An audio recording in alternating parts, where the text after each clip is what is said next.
প্রতি বছরই রমজান এলে অস্থিতিশীল হয়ে ওঠে তেল, চিনি, ছোলা, খেজুর ও ফলমূল সহ নিত্যপণ্যের বাজার। তবে আসছে রমজানে এ ধরনের অপ্রীতিকর পরিস্থিতি চান না ব্যবসায়ীরাও। বুধবার রাজধানীর মতিঝিলে FBCCI আয়োজিত এক সভায় এমন প্রত্যাশার কথা জানান তারা। আন্তর্জাতিক বাজার বাড়ে, আমাদের যে দেশের যে মিলগুলো আছে তারা ডেলিভারি সাপ্লাই চেইনগুলো ডিস্টার্ব করে দেয়।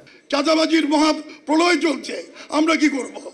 মাল নামালে চাঁদা দিতে হয়, মাল উঠালে চাঁদা দিতে হয়। 2 টাকা যদি আপনার চিনিতে বেড়ে যায় তাহলে দেখা যায় কারণ বাজারকে আপনারা 2 লাখ টাকা জরিমানা করে দিলেন। এ সময় শুল্ক বিষয়ক জটিলতা নিরসন এবং সরকারি উদ্যোগেও আমদানির পরামর্শ দেন বাজারজাতকারক ও আমদানিকারকরা। ভোজ্য তেল এবং চিনি মার্কেট স্টেবলের জন্য যদি এরকম রমজানের সময় কেন সরকার সরাসরি আমদানি করে না? মিলগুলোকে যথেষ্ট পরিমাণে গ্যাস ইনশিওর করতে পারলে কোনো সমস্যা হবে না। 2 বছর যাবত 1 কোটির খেজুর ইম্পোর্ট করতে গেলে আপনার শুল্ক দিতে হয় এই 25 মেট্রিক টন খেজুরের আপনার 30 থেকে 35 লাখ টাকা।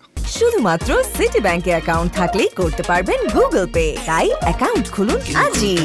এ সময় FBCCI প্রশাসক ও ব্যবসায়ীদের সমস্যা নিয়ে বাংলাদেশ ব্যাংক ও NBR এর সঙ্গে আলোচনার আশ্বাস দেন। আমরাও মনে করি যে জাতীয় রাজস্ব বোর্ড নিশ্চয়ই আমাদের এই আপনার যে কনসার্ন, এটা এখানকার সবারই কনসার্ন, এটা আমরা কনভে করব।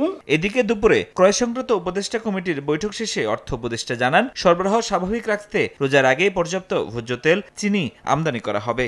রোজাও চলে আসছে, চিনি আমরা আমদানি করার জন্য বলেছি, সয়াবিনটা আমদানি করার জন্য বলেছি, কারণ সয়াবিনের কিছুটা শর্টেজ আছে।